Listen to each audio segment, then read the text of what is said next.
palette all mixed up.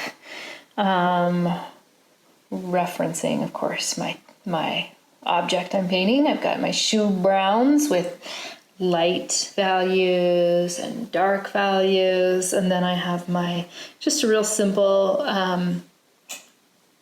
grayscale for chromatic grayscale for my drapery in the background.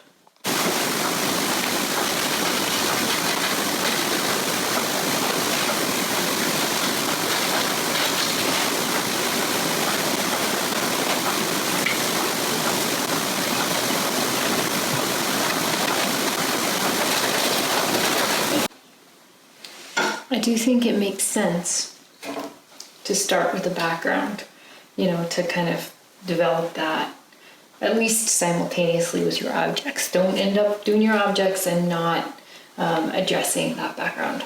Also, I feel like I say this all the time, but in order to help really see the values, make sure you squint, because there's certain areas that you can get tricked by thinking like, oh, this is a white sheet, so I'm making it white.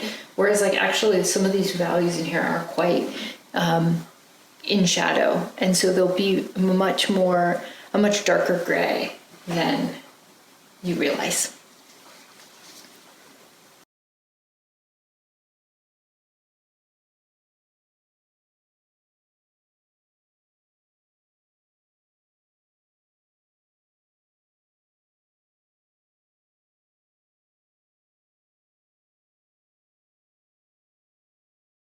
Another great thing about working on the background before you start getting into those objects is you can work on the negative space and sort of redefine those shapes by defining the space around the shapes.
One thing I would say, I think it's pretty important to think about the direction of your brush strokes. So instead of just doing this kind of thing, that kind of looks cool too.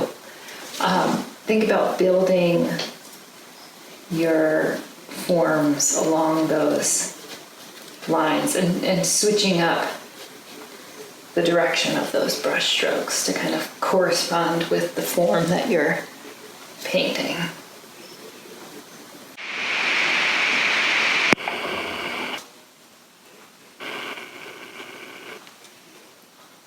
So with these shoes, as I'm starting to lay in the paint, I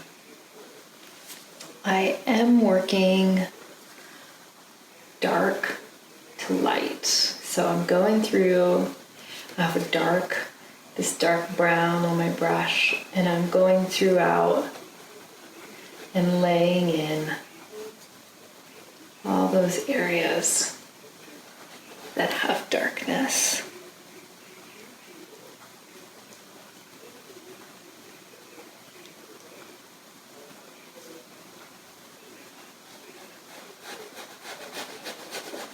Don't get fooled when you're laying in your lights and darks. Remember, I know, I'm going to say it again, squint at those boots or shoes, because sometimes there can be reflective light that you think is a highlight, So you put too much white into it, and really be thinking about, you have your shadow side and your highlight side.